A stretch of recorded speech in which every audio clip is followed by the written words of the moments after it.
Expansion. And Eminem doesn't tour very often, so I thought, well, fuck, he may not come back for 10 years. Yeah. DJ Nino Brown may not be the right guy then. And, you know, like, as much as we all like to think we're the guy, you've got to be the guy to be the guy. I may not be that guy in 10 years. So when he came back this time and they asked me to do it, I was fucking over the moon. But then we just didn't hear back. And I only actually properly got confirmed the day before the tour started. They were ringing me saying, please keep the dates free, because Eminem and Paul Rosenberg apparently have to authorize everything personally. So now I can go around being like, you know, I got picked by Eminem and Paul Rosenberg. But it was kind of stressful, and I was really wanted to do it, but it was great. They're like, yep, green light, done. Here's the money in the account, boom. And within like 2 hours, the entire thing was booked, hotels, flights, big machine, you know, everything just got done. How many cities? Just the regulars, like would have been Sydney, Melbourne, Brisbane, Perth, 4 cities. And,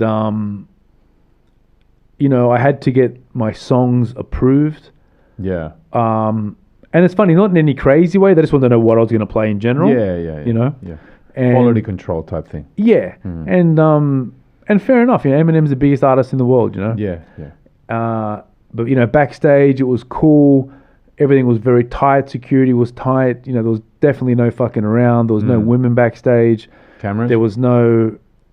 You could have your own stuff, but you couldn't... You know, when Eminem was around, there was no cameras, you know? Yeah. He had the big people moving guards. He had the fucking Navy SEAL kind of guys. Like, he had everything. It was fucking cool, but professional. Like, it was fun, not in, like, fucking drinking and but it was fun, you know? Yeah. And... just to be a part of such a monumental, it was historical fucking amazing. thing. And they gave us, like, North Face duffel bags with the thing embroidered on the Eminem tour. Wow. Like, it was really cool. And then also it wasn't it because it sold some crazy amount of tickets, right? Yeah, so I got to shout out the Hilltop Hoods. So I never got a dressing room on this tour. On Eminem. Right. But I used to use their room. And their rooms were massive, you know. Yeah. And more alcohol than we could drink. So we were partying in their room. And that was super cool. And yeah, it sold out super quick. Record breaking. Yeah, apparently in Melbourne at the MCG, the biggest concert for a long time was Madonna. Yeah. And then I think that got beaten by a bushfire appeal concert. And then now Eminem has the record. I think it was either 83,000 or 87,000. It was 80 something thousand. They were saying it was the biggest concert in the Southern Hemisphere of all time.